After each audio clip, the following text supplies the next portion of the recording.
가상 세계를 이야기합니다. 실제 세상과는 다른 스크린 안에 또는 스마트폰 안에 컴퓨터 안의 게임 속 세상이 있고 그 안에 들어가서 게임을 하면서 놀 수 있고 가상의 세계를 Virtual World라고 해서 첫 번째 메타버스의 분류에 들어가고요. 그 가상의 세계가 현실에 조금 더 들어와서 우리가 현실 속에서도 애니메이션이라든지 게임이라든지 캐릭터 이런 것들을 입혀가지고 볼 수 있는, 그러니까 현실 위에 일종의 판타지나 아니면 우리에게 유용한 정보들을 입힌 것을 증강현실. 세 번째 분류에는 라이프 로깅이라고 그래서, 그러니까 여러분이 인스타 같은데 나 오늘 이렇게 맛있는 거 먹었어, 유튜브 방송 찍었어, 뭐 이런 걸 올리면은 내 삶 속의 순간순간의 스냅샷들과 사진들이 어딘가 온라인에 올라가게 되잖아요. 복제돼가지고 라이프 로깅으로 분류가 되는 메타버스의 하나입니다. 네 번째는요, 거울 세계라고 불러요. 미러 월드. 무슨 미드는 아니고요. 이렇게 생각하면 돼요. 실제 세상과 똑같은 하나의 거울 같은 복제품이 온라인 세상에 존재하는 거예요. 가장 간단한 게 어딜까요? 내비게이션이나 구글 맵, 네이버 맵, 뭐 카카오 맵 보면은 우리 실제 세상 속에 있는 건물들과 도로들이 다 온라인상의 일종의 미니어처 복제품으로 들어가 있잖아요. 이런 것들을 이제 거울 세계라고 부르는 거죠. 그러니까 잘 생각해 보면은 우리는 이미 메타버스의 세상 속에 살고 있는 거예요. 내가 하루하루 동안 했던 거를 다양한 SNS에 올라가면은 라이프 로깅의 메타버스에 들어간 거고, 게임 속 세상에 있을 때는 가상 세계 속에 있는 거고, 뭐 맵을 켜거나 내비게이션을 켜가지고 하는 거는 거울 세계 속의 메타버스에 살고 있는 거고, 어떤 판타지나 스토리를 입히게 되면은 증강현실이 되는 거죠. 그래서 메타버스 안에는 이 네 가지, 증강, 가상, 거울, 라이프 로깅, 이 네 가지가 다 메타버스에 해당이 된다고 나와요. 첫 번째 메타버스의 분류는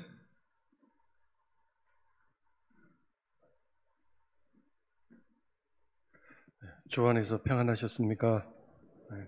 메타버스란 무엇인가를 이렇게 간단한 동영상을 통해서 알아보았습니다. 메타버스는 뭐 우리가 사용하지 않는 단어이고 우리와 상관이 없는 것 같지만, 설명해서 보았듯이 이미 우리는 메타버스라는 인간이 만든 어떤 프로그램 안에 그것을 벗어나서는 도무지 살 수 없는 그런 세상 속에 살고 있는데, 앞으로 이것이 점점 더 발전되고 확장되면서 우리는 그 세계 속에서 이제 모든 삶을 해나가게 될 것입니다. 메타는 초월하다는 뜻이고, 버스는 유니버스, 우주, 지구, 모든 만물 천체를 뜻하는 단어입니다. 그러므로 이 지구, 우주, 천체 만물을, 모든 세상 만물을 벗어나서 초월해서 가상의 어떤 세계를 만들어 놓고 거기에서 이제 사람들이 살아가게 된다는 뜻입니다. 이미 여러분, 우리는 이 휴대폰이 없으면 살 수 없는 세상이 됐습니다. 휴대폰으로 물건도 사고 사람들과 대화도 하고 내 뜻, 의사를 전달하고 사진 찍어서 보내고 받습니다.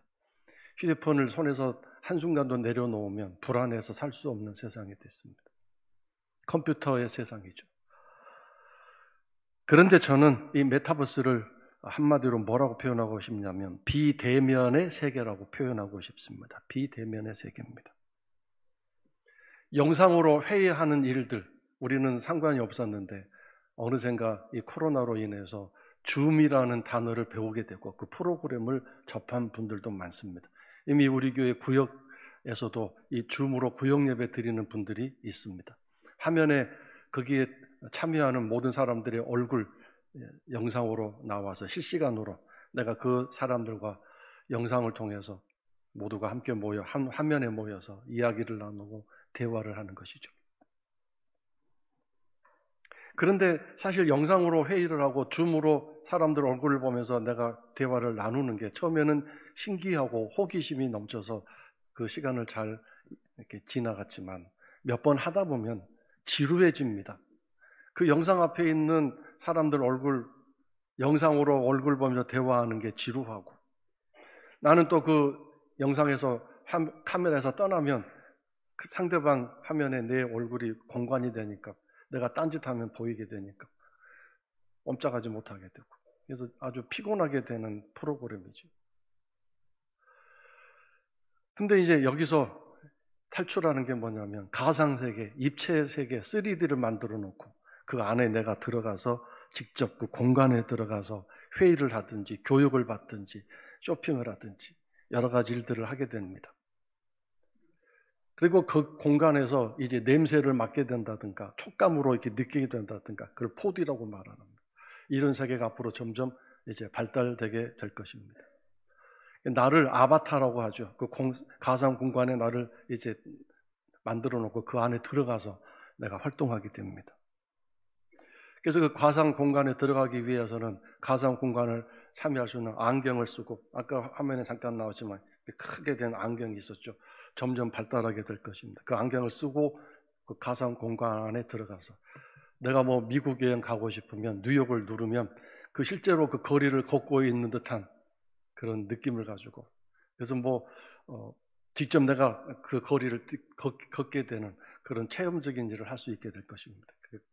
그 뉴욕 거리를 걷다가 어느 가게에 들어가면 그 가게에 들어가는 순간, 만약에 그것이 옷가게라고 하면 곧바로 그 옷가게에 내 모든 정보가 순식간에 전달이 됩니다. 내가 그동안 이 온라인상에서 어떤 옷들을 구매했는지, 어떤 컬러의 어떤 디자인의 옷을 구매했는지, 상의를 많이 샀는지 하의를 많이 샀는지, 그런 정보들이 순식간에 그 옷 가게에 전달이 되면서 내가 원하는 옷들이 쫙 그게 추천으로 그게 진열되게 될 것입니다. 그 옷을 하나하나 골라서 내가 입어보게 되죠. 뭐 옷 갈아입는 피딩룸은 필요 없습니다. 아바타니까 곧바로 옷을 갈아입고 입체적으로 앞뒤 옆을 다 볼 수 있습니다. 그 옷이 나한테 치수가 맞는지 알 수 있습니다. 촉감도, 옷의 촉감도 느낄 수가 있을 것입니다. 그래서 그 옷을 사겠다고 결정만 하면 곧바로 그 옷이 결제가 됩니다. 뭐 카드 꺼낼 필요도 없고 휴대폰 꺼내서 이렇게 뭐 페이 쓸 필요도 없습니다. 곧바로 등록해 놓은 내 계좌에서 돈이 빠져나가게 되고 며칠 후에 그 옷이 내 집으로 배달이 될 것입니다. 그 공간에서 입어봤던 그 옷 그대로 전혀 하나의 차질도 없이 그 옷이 배달될 텐데, 이런 공간, 어떤 가상 공간의 세계가 앞으로 펼쳐지게 될 것입니다. 자, 여기서 제가 오늘 여러분과 나누고 싶은 한 부분은 예배에 관한 부분입니다. 이제 앞으로 예배도 점점 이런 가상 공간의 메타버스의 예배가 이제 펼쳐지게 될 것입니다. 이미 우리는 비대면의 예배를 2년간 드려본 경험이 있습니다.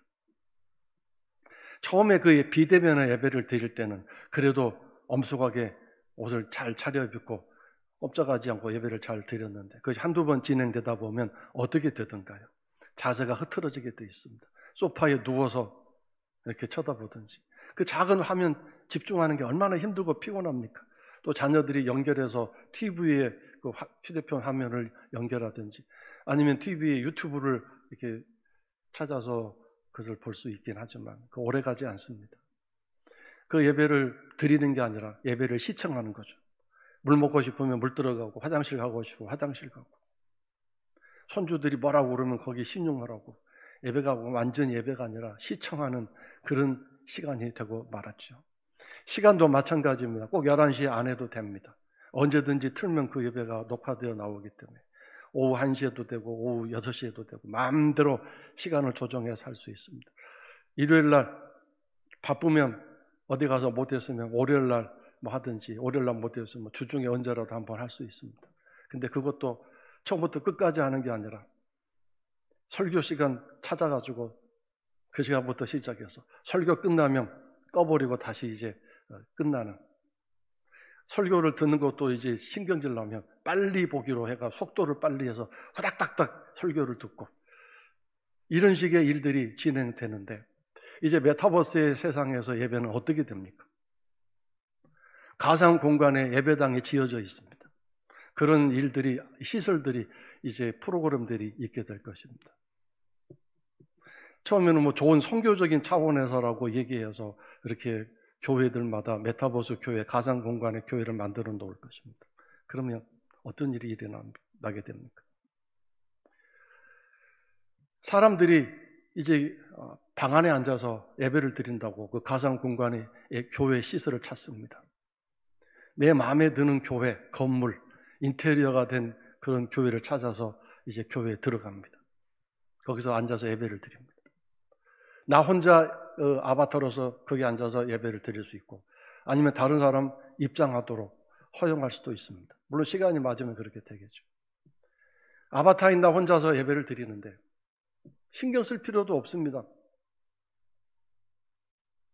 그 예배를 아바타로 나를 대신해서 그쪽에 보내놓고 나는 여기서 파자마를 입고 가상 안경을 쓰고 예배를 드리는데 무슨 누가 뭐라고 하겠습니까? 지금 그 보면서 예배를 이렇게 안경으로 보면서 아바타는 거기서 예배를 드리고 난 그걸 보면서 피자를 먹든 콜라를 먹든 누가 뭐라고 하겠습니까? 그러다가 이제 그 예배 도중에 성가대가 마음에 안 들면 다른 성가대 찾아다 거기다가 붙여서 성가대하라고 할 수도 있고, 목사 설교가 마음에 안 들면 그 목사가 쫓아내고 다른 목사가 와서 설교하도록 할 수도 있습니다. 뭐든지 마음대로 할 수 있습니다. 1인 공간, 내 세상, 내가 왕입니다. 내가 주인입니다. 내 마음대로 할 수 있습니다. 지금도 이미 영상 예배 중에 마음에 안 들면 나가서 다른 교회 찾아 들어갈 수 있습니다. 다른 영상하는 교회 들어갈 수 있습니다. 쇼핑하는 거죠.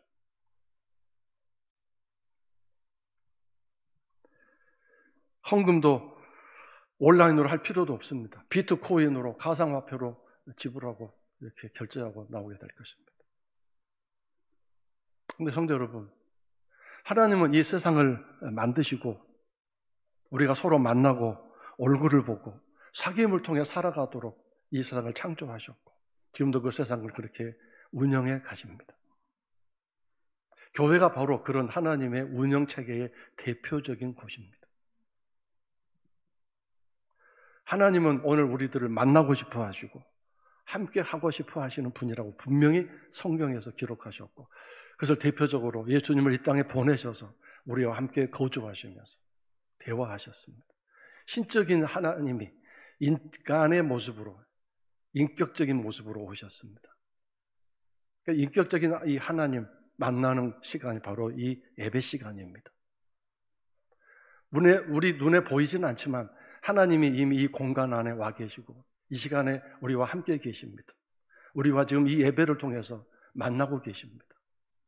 그래서 여러분이 진실로 하나님을 예배하고 진실로 하나님을 찬양하고 진실로 하나님 기도하는 시간을 가지면, 앞에서 장로님이 대표로 기도했지만 그 기도가 내 기도인 것처럼 그 기도에 참여하면서 간절히 기도하면 하나님이 여러분을 만나주시고 여러분은 그 하나님 만나는 경험을 하게 될 것입니다.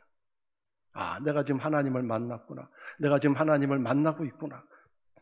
그런 경험들이 바로 이 예배 가운데 일어나야 하는 것입니다. 그래서 이 교회는, 신앙은 만남이고 인격적인 교제입니다. 비인격적인, 비대면의 세계는 하나님 나라에서는 있을 수 없는 것입니다. 예수님은 내 이름으로 모인 그곳에 나도 함께 하리라라고 말씀하셨습니다. 눈에 보이지 않는 영적이신 주님이 인간의 모습을 입고 있는 우리들에게, 육체의 모습을 가지고 있는 우리들에게 오셔서 함께 해 주시겠다고 말씀하셨습니다. 그러므로 오늘 우리들에게 서로 만나서 교제하고 서로 대화하며 서로의 인격적인 그런 교류를 하며 내 나라를 이 땅에 세워나가고 내가 어떠한 존재인가를 너희들의 사귐과 만남을 통해서, 너희들의 삶을 통해서 나를 드러내고 증거해 나오라고 우리들에게 말씀하셨습니다. 내가 주님을 진정으로 만나고 참으로 만났다면 나는 다른 사람과의 만남 속에서 내가 하나님 만난 사람답게 말을 하고 행동하고 살아가게 될 것입니다. 그것이 가장 먼저 일어나야 할 것이 가정입니다. 내가 예배로, 기도로, 찬송으로 주님을 만났다면 그 만남의 결과가 내 아내에게, 내 남편에게 나타내져야 될 것입니다. 왜냐하면 주님을 만난 사람은, 하나님을 만난 사람은 변화될 것이기 때문입니다. 그리고 하나님은 우리들에게, 그 만난 우리들에게 다시 한번 우리 코에 생기를 불어 넣어주시는 우리의 생명의 주님이시기 때문입니다. 근데 오늘 우리들의 예배는 어떻습니까? 정말 이곳에 와서 이렇게 대면의 예배를 드려준 성도 여러분을 너무로 감사합니다.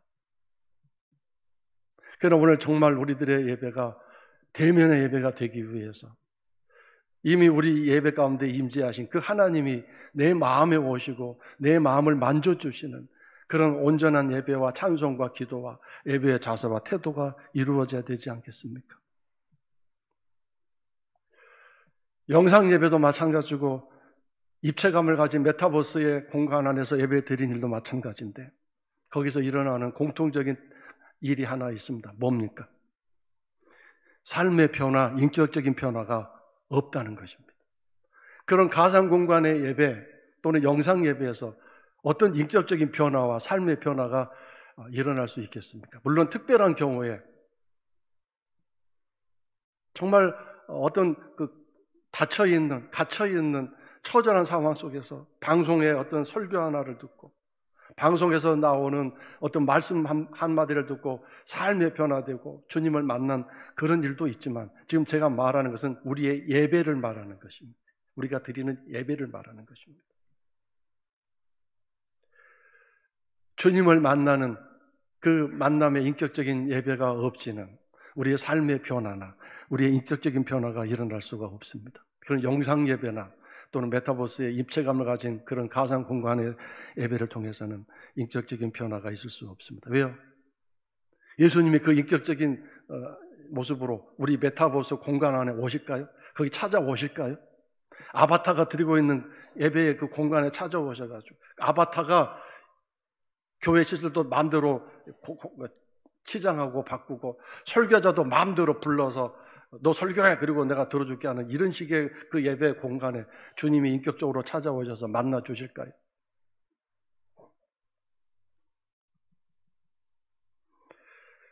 예수님께서 이 땅에 내려오신 사건을 잘 생각해 보십시오. 인간을 만나기 위해 오셨고 함께 하시기 위해서 오셨고 함께 거주하기 위해서 오시지 않았습니까?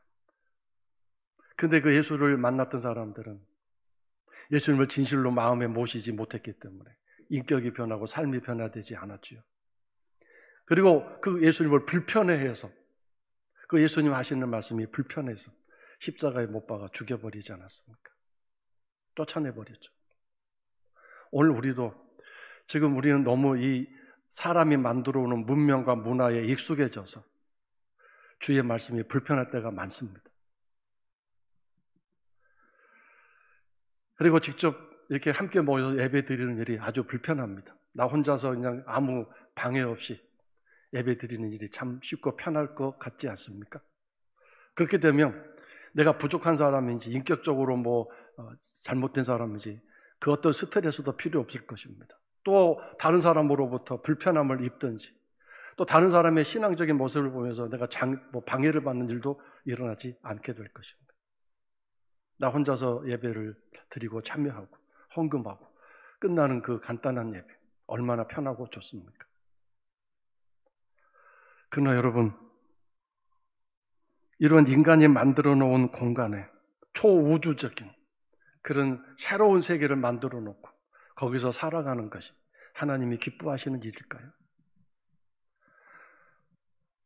저는 어제 교구장들과 건지점에 있는 화담숲이라는 곳을 다녀왔습니다. 오전에 일찍 가서 오전만 갔다 왔는데 한 3시간을 그 산 전체를 산행하고 왔습니다. 그런데 그 산에 전체를 데크로 다 깔아 놓았습니다.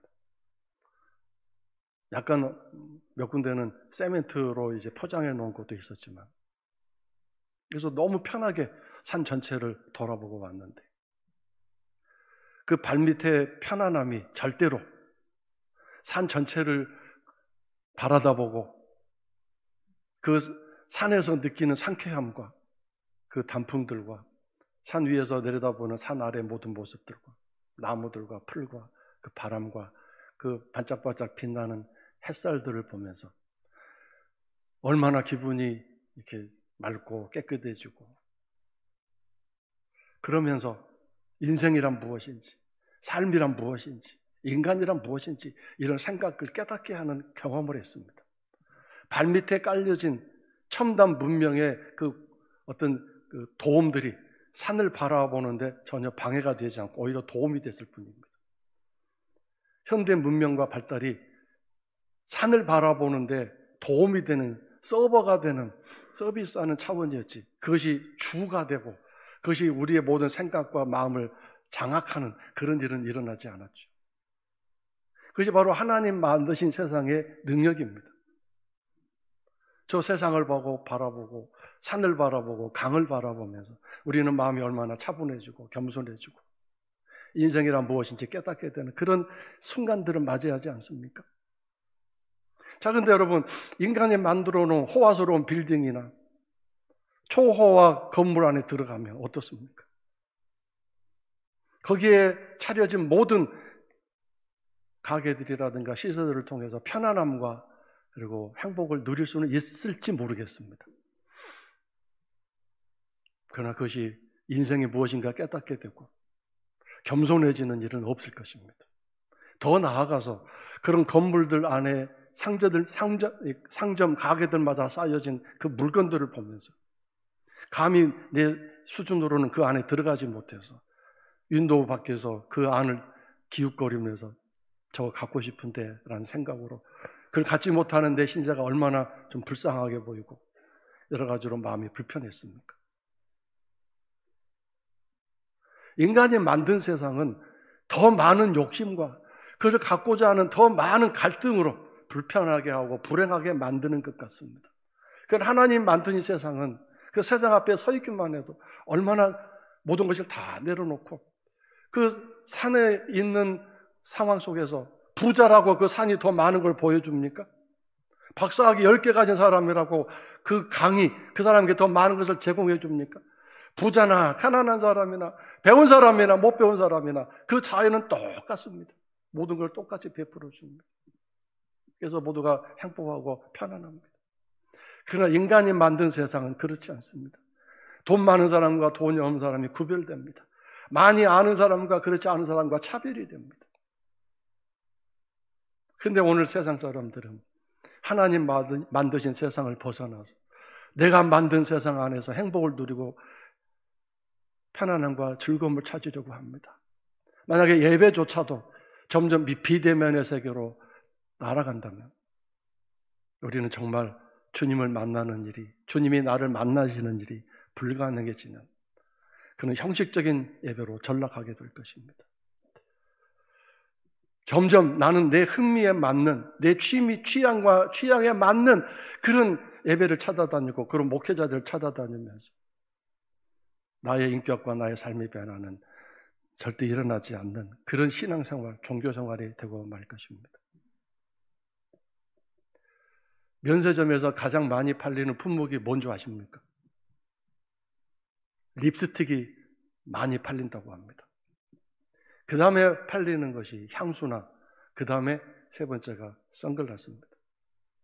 립스틱은 5만 원 미만, 3만 원 미만대로 살 수 있는 품목이고 향수는 5만 원이나 10만 원대에서 살 수 있는 품목이고 선글라스는 20만 원 미만으로 살 수 있는 품목입니다. 면세점 거리를 걸어보면 얼마나 많은 호화찬란한 명품들이 우리를 유혹합니까? 그런데 그 명품들을 살 만한 수준도 안 되고 지갑이 안 되기 때문에 그래서 기껏 사는 게 뭡니까? 싼 립스틱을 사는 거죠. 그래서 나도 면세점에 들어가서 뭐 하나 샀다. 보상 심리를 가지게 되는 것입니다.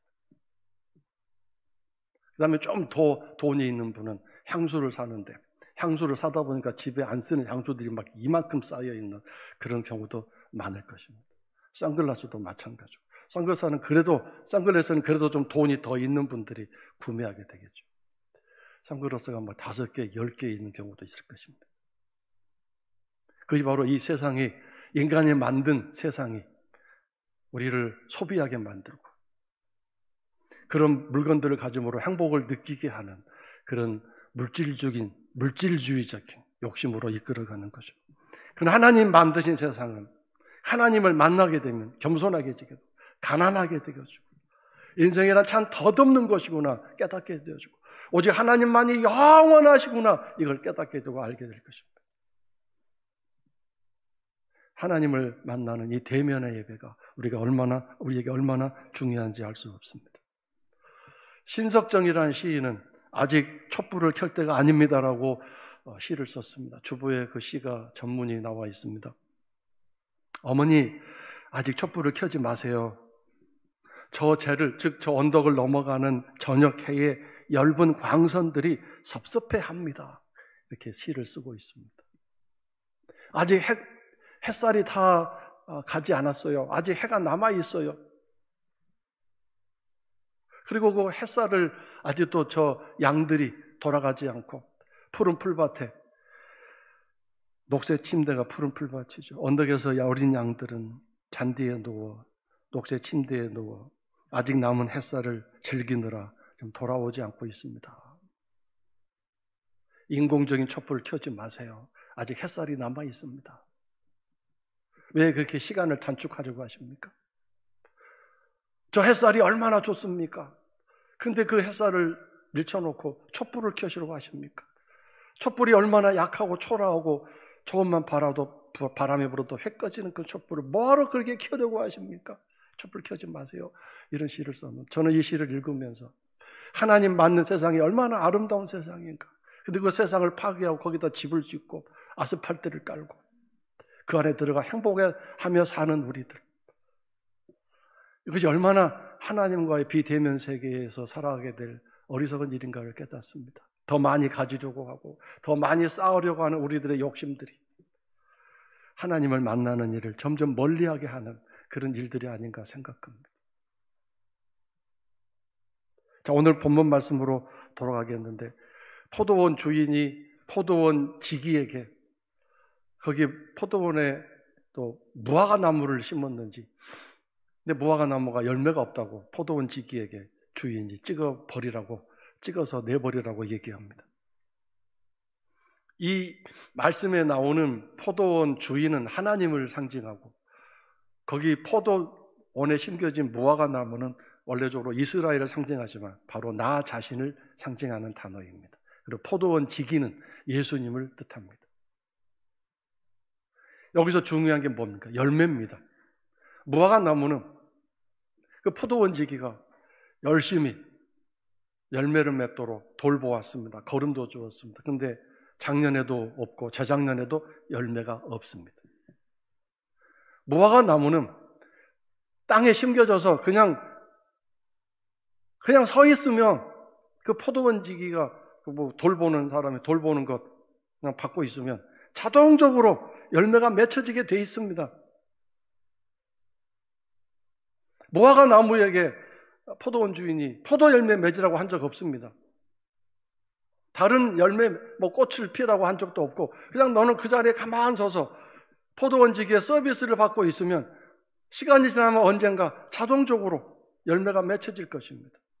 근데 웬일인지 이 포도원에 심겨진 무화과 나무는 포도원 지기가 열심히 돌보고 가꾸었음에도 불구하고 열매가 없습니다. 겉모습은 무성합니다. 가지도 무성하고 잎도 거기에 잘 달려서 풍채가 아주 그럴듯합니다. 그러나 열매가 없는 것입니다. 그래서 열매가 없기 때문에 찍어버리라고 명령합니다. 신앙생활에서 열매는 대면을 통해서만이 맺혀질 수 있습니다. 예수님이란 그분, 하나님 내 아버지를 만남으로만이 내 신앙생활에서 열매가 맺혀질 것입니다. 비대면으로는 절대로 맺혀질 수 없습니다. 이것이 뭡니까? 열매가 뭡니까? 내 인격의 변화이며 내 삶의 변화를 말합니다. 주님을 진실로 만나면 반드시 아무리 조그만 부분이라도 변화되게 되어 있습니다. 저는 오늘 이 시간 이 예배 가운데 임하고 계시는, 우리와 함께 계시는 그 주님이 여러분 한 분 한 분을 만나 주셔서 정말 간절히 바라고 소망하는 마음으로 하나님을 향하여 그런 예배의 자세와 태도를 가지고 있을 때 분명히 만나 주시고, 그 만남만큼 내 삶에 어떤 놀라운 일들이, 변화가, 마음의 어떤 감동이 분명히 있게 될 것이라고 믿습니다. 열매는 대면의 결과이고, 하나님을 만나고 하나님께서 만나 주신 성도들, 자녀들에게 반드시 일어나는 일입니다. 삶의 변화이며 인격의 변화입니다. 그런데 이렇게 신앙생활을 했음에도 불구하고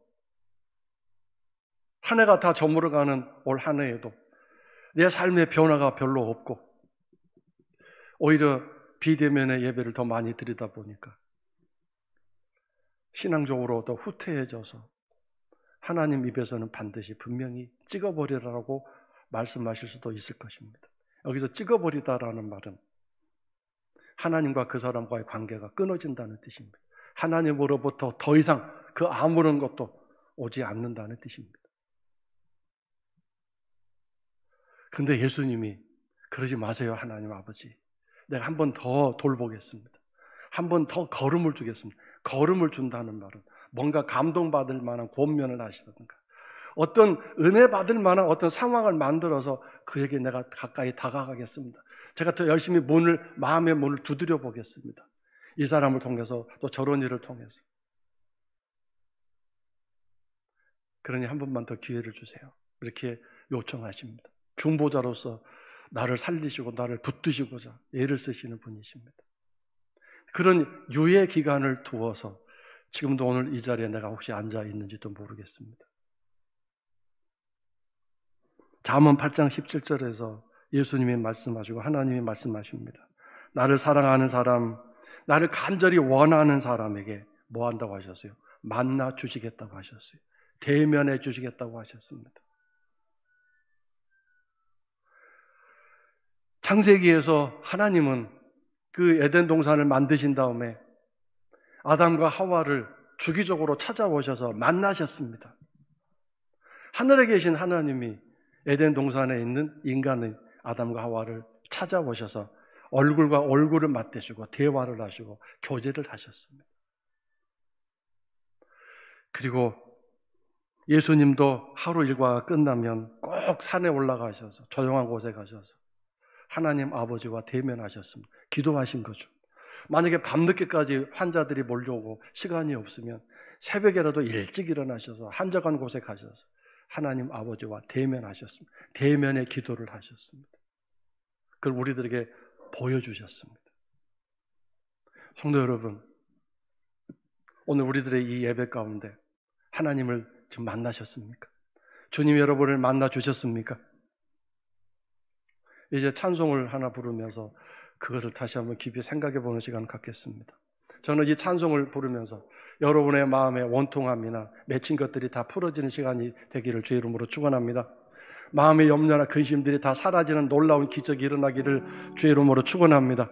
심령의 변화와 마음의 평안함이 주의 대면하심으로 순식간에 사라지는 그런 평안함이, 그리고 여러분이 가지고 있는 염려와 근심들이 다 쫓겨나가는, 그리고 여러분에게 있는 근심과 걱정거리들이 아무것도 아니라고 생각되어질 만큼 여러분 마음이 담대해지는 시간이, 그리고 더 나아가서 여러분의 육신적인 질병과 아픔이 있다면 이 시간 치유해 주시는 그런 놀라운 일들이 이 찬양 부르는 가운데 있게 되기를 주의 이름으로 축원합니다. 내 영혼아 잠잠하라, 함께 찬양하겠습니다. 내 영혼아 잠잠하라, 무거운 짐 내려놓고 상한 심령 고치시는 평강의 샘 기다리라. 주님께서 널 아시니 너의 길을 인도하리. 나의 품에 잠기어서 그의 품에 편히쉬라. 내 영혼아 잠잠하라. 요동치는 세상 속에 세미하게 들려오는 주의 음성 기다리라. 내가 너의 길을 알고 너의 길을 인도하리. 내 은혜에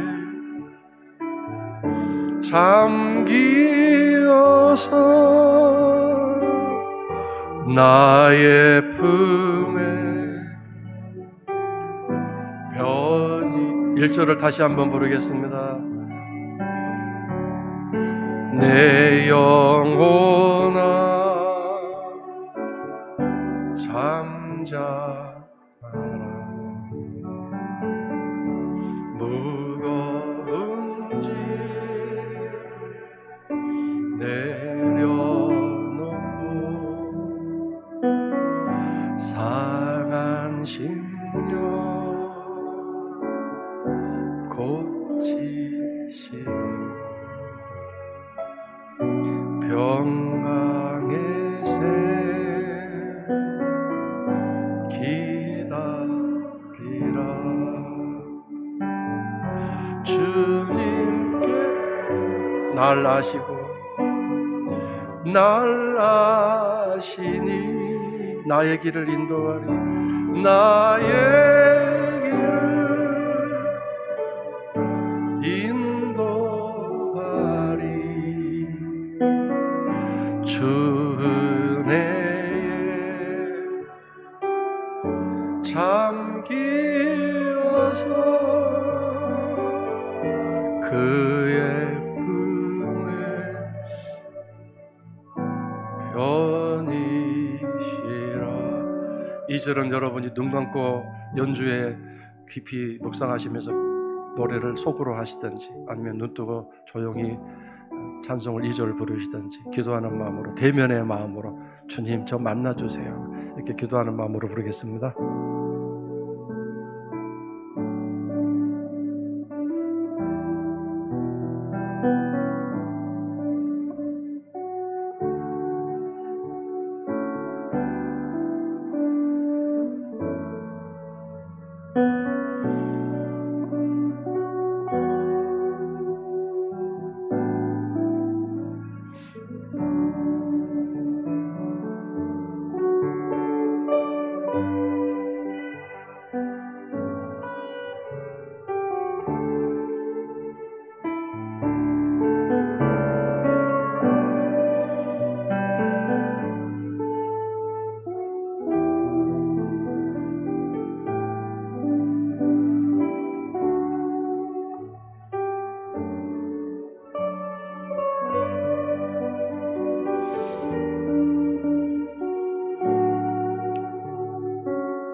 하나님, 사람도 만나는 게 왜 이렇게 힘들고 어려운지 우리는 만나지 않고 모든 일을 다 처리하려고 애를 씁니다. 이제는 더 나아가 전화 오는 것도 싫고 전화 받는 것도 불편합니다. 모든 것을 문자로 다 해결하려고 합니다.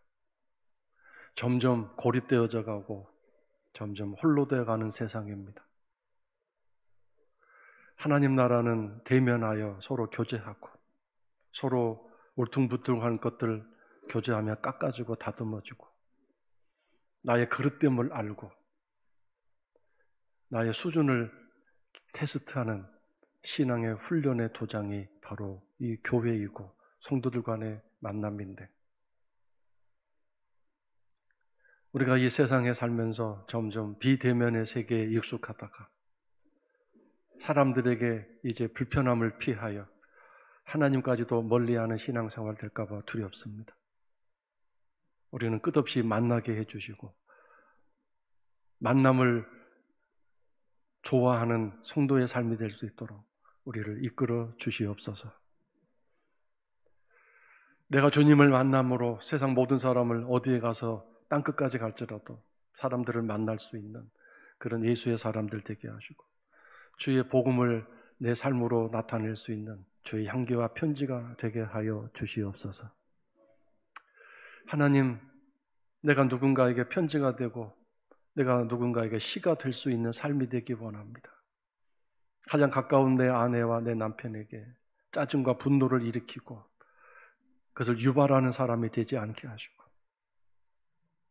내가 정말 예수를 만났다면 내 가장 가까운 아내에게, 가장 가까운 친구에게 편지가 되고 시가 되고 그리고 향기가 될 수 있는 예수의 사람들로 우리를 바꾸어 주시고 변화시켜 주시옵소서. 그것이 바로 대면의 예배, 주님을 만난 예배자의 모습 아니겠습니까? 이 복을 우리 모두가 누리게 하여 주옵소서. 예수님 이름으로 기도합니다. 아멘.